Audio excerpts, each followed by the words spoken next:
when we start developing, we have to think about, well, why did people move here? And so if we don't develop it sustainably, we might lose those natural resources that then has that negative effect on the economy, which is dollars lost to businesses. And Right. I have a locally owned and operated business. I want this place to be great. Yeah. So For the long haul. for the long haul.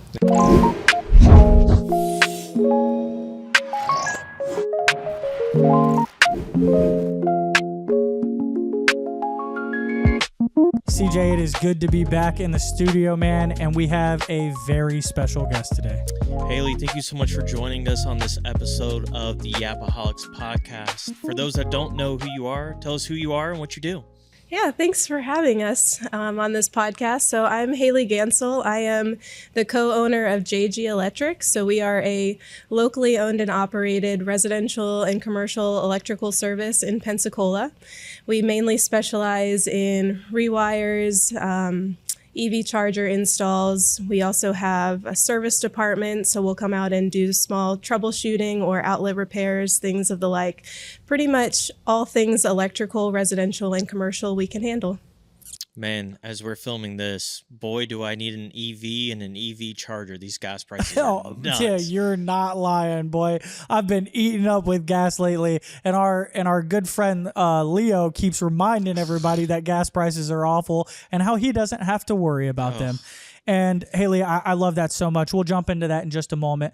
But if you've watched any of this show at all, we love to do a pour right off the rip. But we heard that you don't drink. So today we are going to be drinking some nice water. Some medium quality H2O. And with me and CJ, we're drinking good old tap water. You brought your own today. I did. It was filtered water, but I don't mind tap water. Yours is high filtered. Mine tastes like the rusted pipes underneath the city. This tastes like my childhood. That's Yeah, what this it tastes does. like. Tastes like straight out the water hose, hot and everything.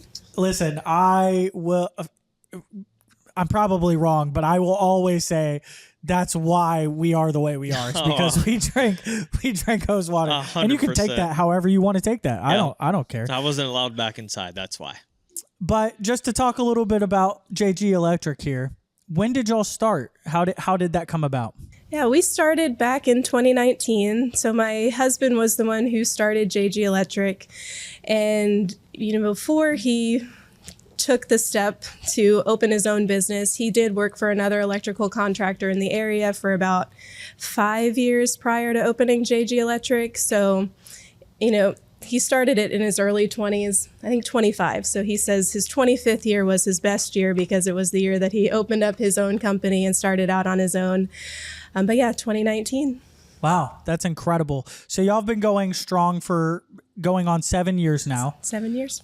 What's the kind of toll that it takes to start a business like that? Because I can't imagine it's anywhere near the same as becoming a real estate agent, where we jump into it and we're probably like, oh, we got all of our time back. I can only imagine you probably lost a lot of y'all's time, yeah?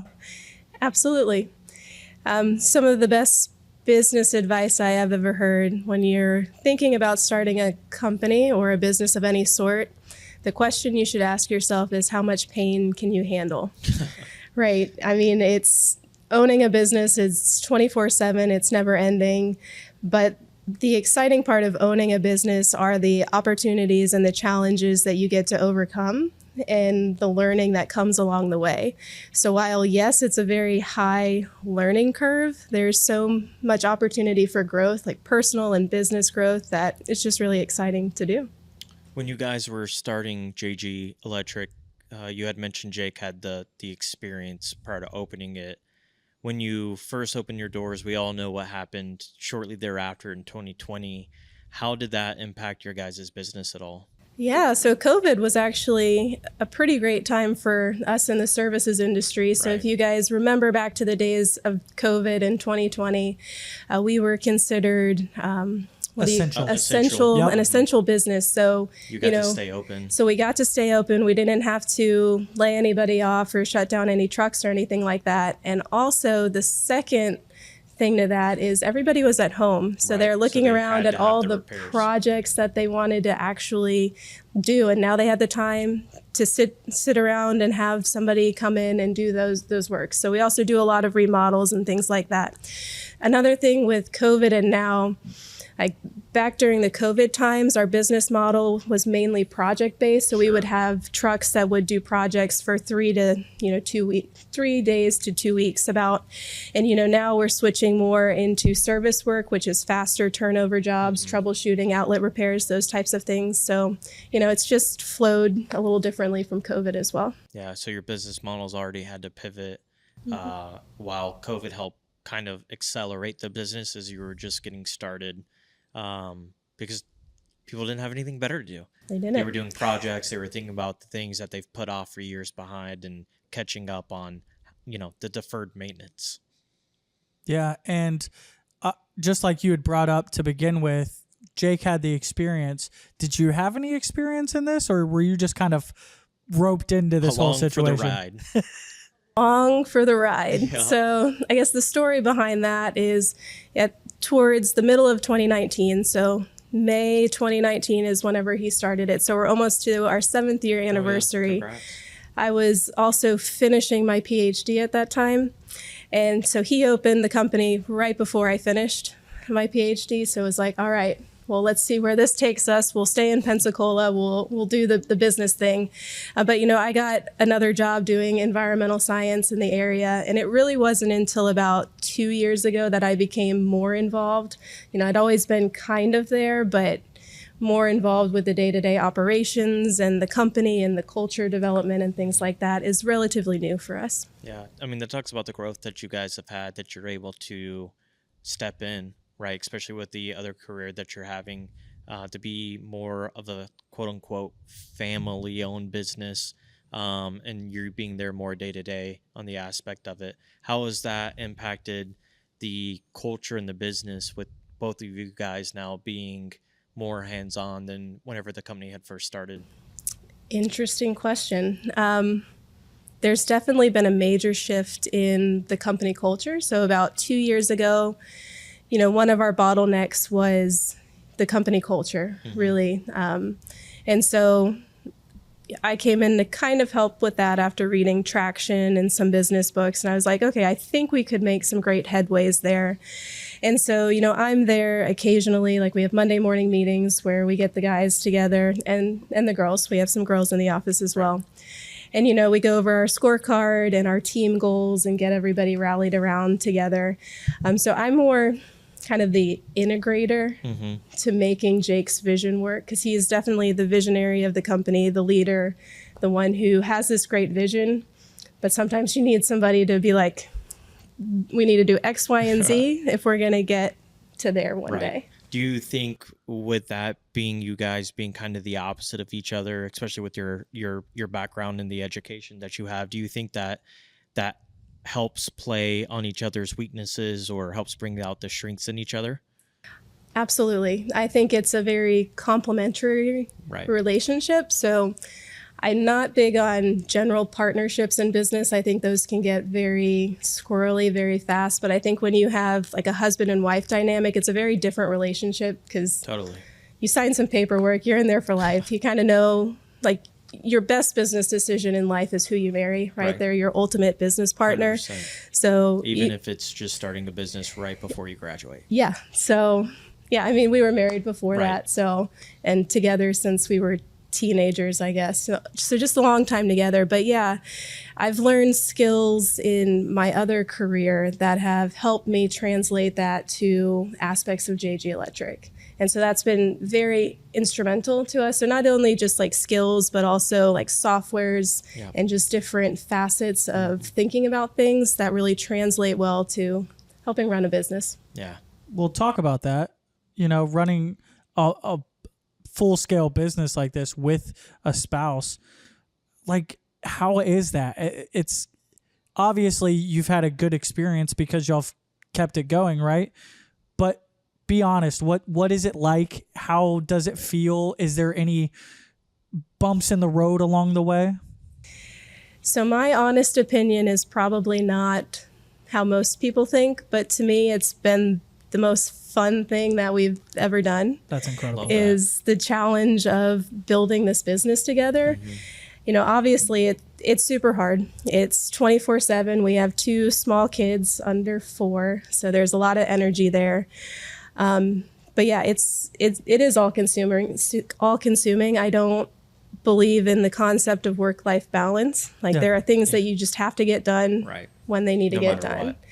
Yeah, and I think things that work for us is really like, you know, people try to schedule their day. In business, life is just chaotic, right? There's Yeah, it is. fires. Like for every one fire, though, there's always 5 great things happening too. But even in that, you have to schedule time that's meaningful. So like for us, we do mornings. So we do the gym in the morning. Jake will go to the gym, then I'll go to the gym, and we'll do all this before the kids wake up. And I'm a very quiet person, so the silence and just grounding yourself before you jump into things for the day is really what we need. And then getting those top things done that you have to do for the business or for work before you go into the office, and then employees come in and it's, then it's all chaos. on. It's all downhill, which is one of the reasons why I work out in the morning and not at night, because Right. I know that I would never get to it at night. But yeah, it's been fun. And you're That's awesome. For the people that don't know, you're a psycho. You work out at like 4 a.m. Yeah. That's where I'm trying to get to. And Yeah, I before just, the world even wakes up. What time do you get up in the morning? Like 4:30? No. Like 3:30? Today I got up at 3, but normally 4. How are you alive right now? Yeah, and she comes into like the day and she's like the happiest individual with the most energy, and it's like it's noon to her and it's like 8 a.m. and I just woke up. I mean, I know we're straying away from business a little bit with this question here, but what does bedtime look like? Typically like 9 or 8. It depends. So If the you're way that waking it up at works. 3? Yeah, the way it works in our house is when the kids go to sleep, we should probably be going to sleep too. Otherwise, they're just going to wake up. Yeah, You know, that's it's still just, full fair. 8 hours of sleep you know, though. yeah. So it's you're fine. still getting a ton of sleep. I could never. That's I not don't go how to bed math till, like, works, by the 1 way. a.m. 9 to 3 is not 8 hours. I just want to let you know that right now. Correct, but like you're getting the full amount of sleep that you Correct. should be getting. Yeah, you're not like myself. I go to bed at like 1 a.m. Right. and then wake up at like 8. So yeah, Right. that's good for you. Good for you for having strict bedtime because of the kids. Yes, I wish I had a more strict bedtime Yeah, I too. do It'd not. probably help me get up earlier. I go to bed probably around anywhere between 10 and 11. Sometimes I stay up way longer than I need to, but then I still have troubles getting up anywhere before 6. Really 6:30 for me. And now that's only happened because the time has changed. Before it was like 7 to 7:30. And CJ knows I'm more of a morning person than anything, but disgusts waking me. up at like 4, 5 o'clock in the morning, it just doesn't seem like it's possible. Yeah, you guys have great willpower. More power to you. I could Yeah. never. You discipline yourself Yeah. into it to where it just becomes You a have habit. no choice. Right. Yeah. Yeah. The lifestyle you want to live, that's Yeah. what you have to do to achieve the lifestyle. I totally Yeah. understand. And then Yeah. your days are better. Like if you work out in the morning, you notice that you're less reactive, especially with kids, employees. Well, yeah, you've got your anger out coworkers, already you know. throughout the day. Yeah. It's just a chill day. Nothing else can upset you. Exactly. There you go. Well, just to get back into the business aspect of things a little bit more, Pensacola is growing fast. It's been growing fast for the last 5 years or so. Do y'all focus more on the residential or commercial side of things? And how do you see this growth translating directly to demand in your field of work? Yeah, so currently we're about 70% commercial or residential, 30% commercial. We have goals of getting more into the commercial space because margins are better, they're better customers, you know. As Pensacola becomes bigger and more industry and opportunities move into the area, there's definitely more of a demand for electricians. You know, we see a lot of these larger projects that are coming across our table, across electrical engineers' table, you know, many people. And there's not the workforce to support it. So we end up hiring outside like electrical contractors to come out and build out those projects. I mean, there are opportunities. So there are ways where you can bid out a portion of the project and not have to do the whole thing, depending on the size of your company. But yeah, we're going to see more commercial work, but then also more residential as more homes are coming into the area as well. Yeah. So it's an exciting time for Pensacola. The home side of things don't seem to be stopping anytime soon, so you guys should stay busy. As far as the commercial side, what would your ideal client look like for the commercial space? Do you have a specific commercial side you want to get into, or are you just looking for commercial in general? Yeah, for this, a really great ideal client for us would be a general contractor that's well seasoned, right? So they've been doing this a long time. They know the ins and outs of scheduling. They're not treating their subs as employees without having employees. Like for us, we have vans that we have to fill, so our schedule gets booked out, and the schedule is what it is, and the office can rearrange it to a degree, but if you want us there at a drop's notice, maybe. It depends on the day. We might be available, but it might not be, especially if you have a preferred electrician that you want on the project and then, this fire pops up. So you do get struggles with that at the size of our company. Hopefully as we grow, that's not going to be as much of an issue, but yeah, seasoned electrical contractors that know really well how to schedule jobs are ideal. With that being said, do you find that being a common thing, or do you find that being challenging to find the quote-unquote seasoned individual? More on the challenging side. Sure. I know that there are more that are hard to work with and more that are great to work with, but the ones that are great to work with, they are great to work with. Love that. That's awesome. Okay, so let's talk about, you said you're 70% residential, right? So you deal with a lot of people that have probably tried to do stuff themselves. Mm-hmm. Yeah. What's because I know how people are. They're looking it up. Yeah. And listen, we've talked about AI a lot on this podcast, and AI is one thing that will never replace your line of work, right? There's no shot AI can take over rewiring a house or anything like that. Right. I can try. It can try. You'll definitely stay in business. Yeah, that's for sure. What's a project people call you about that they've tried to kind of do it on their own? A common one that we get calls about are people that try to DIY GFCI outlets. Oh, yep. Yeah, so they're more tricky than just a normal outlet. Like when people try to do normal outlets, and it's normally okay, but there's like a line and a load that you have to get wired correctly with the GFCI. And then when you have a bunch of outlets or wires that are coming out of the wall, it pretty much never ends well. So GFCI outlets are the heavy hitter there. And we see GFCI outlets a lot because the code has recently changed in the last handful of years. So you didn't used to have the GFCI outlets, and most people have never changed them. With me, I don't do much in general, but I definitely don't do anything with electrical. So I've attempted to try to change a outlet at one point, and it's going to be cheaper, easier, and quicker if I just hire the right professional for the job. It is, and then it gets more expensive. And it gets more expensive. As you try to. I don't want to test if that wire's hot or not. Yeah, that's one thing that I'll never deal with myself is electrical. Like, whenever it comes to plumbing and stuff like that, I feel like it's so much easier because there's not as much risk involved whenever it comes to your safety. But with electrical, there's no shot I would ever do anything electrical. But it does make sense that people try to do outlets. Yeah. That seems like a small enough job that it would be something you could do yourself, right? Yeah. It definitely seems, especially when you watch a YouTube video, right, or a short. It's like, oh, I can do this, and then you unscrew the outlet and look at it, and it's like, there's a little more wires than what the old one was. Yeah, and they have to be everywhere, right? Where there's a water source or, on a particular wall. We see it all the time in inspection reports. There should be a GFCI outlet. And then people give us pushback and they're like, oh, no, it doesn't.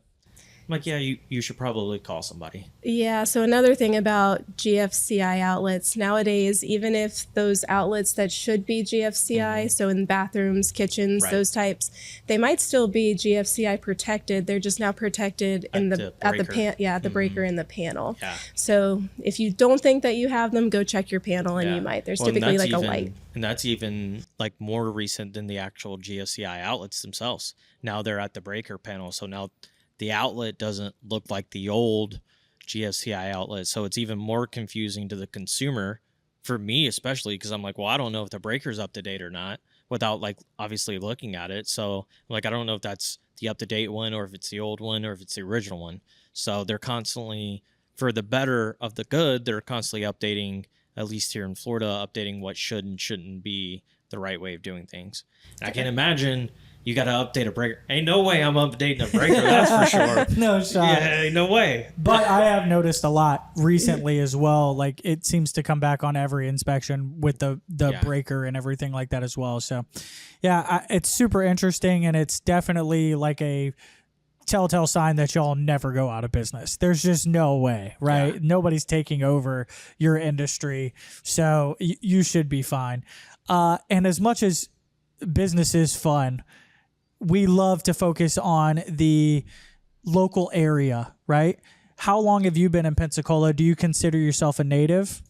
Yeah, so I'm pretty much grew up here. I mean, I was born in San Diego, but pretty much by one, I was here. Yeah. Oh, yeah, So you're local for sure. I'm a local. Local. Yeah. I did go to college at University of Miami, so down south, and then my PhD was out at the Dauphin Island Sea Lab. So there's like a 10-year gap that I really wasn't here, Sure. but then I came back. Right. So Yeah. You always come back. Yeah, we've You talked always about it do. plenty of times on this. You're stuck. You Yeah. always come Yeah. back.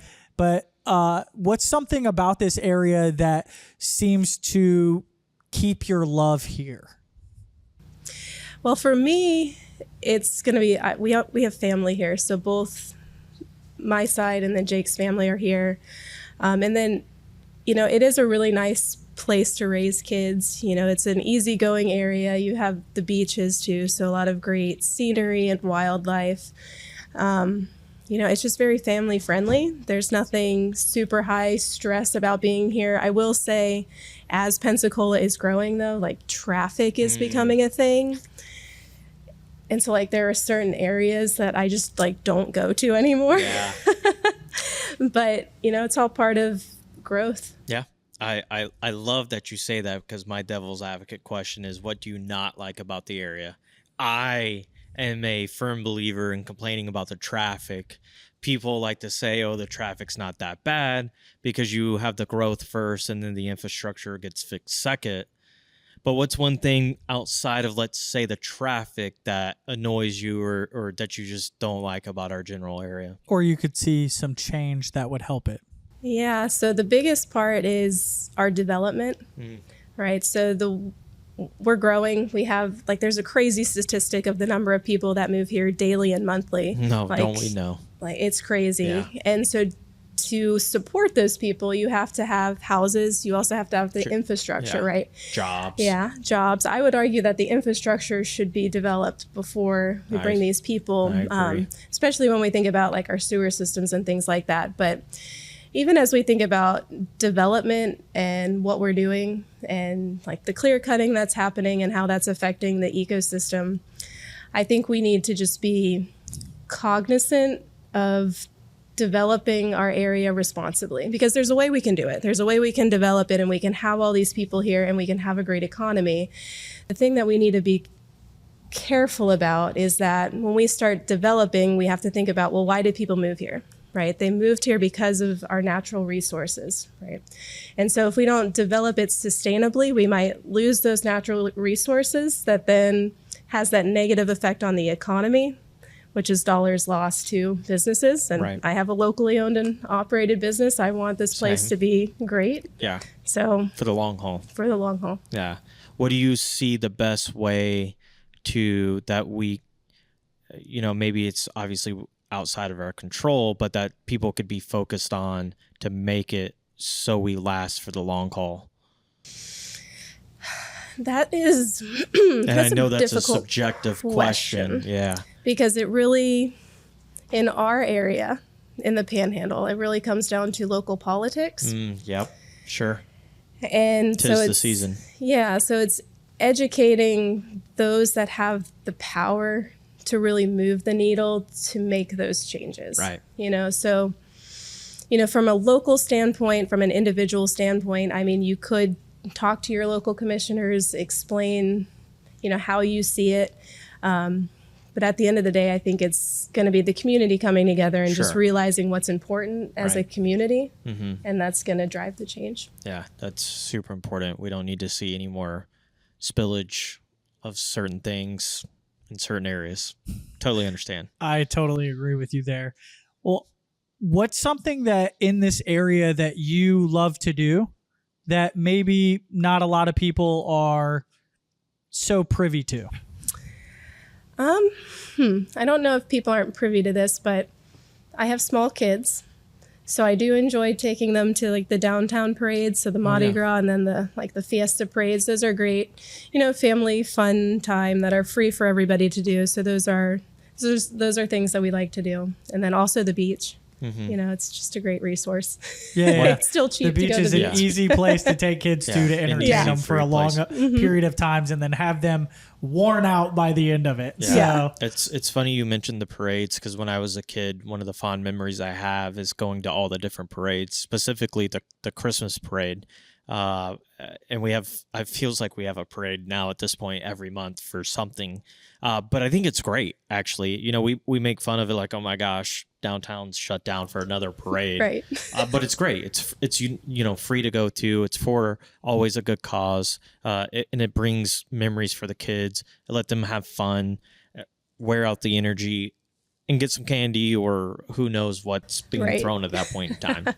I love the parades. I think it should be like the whole city should come. I don't know why it's not more popular than what it is. I love the parades.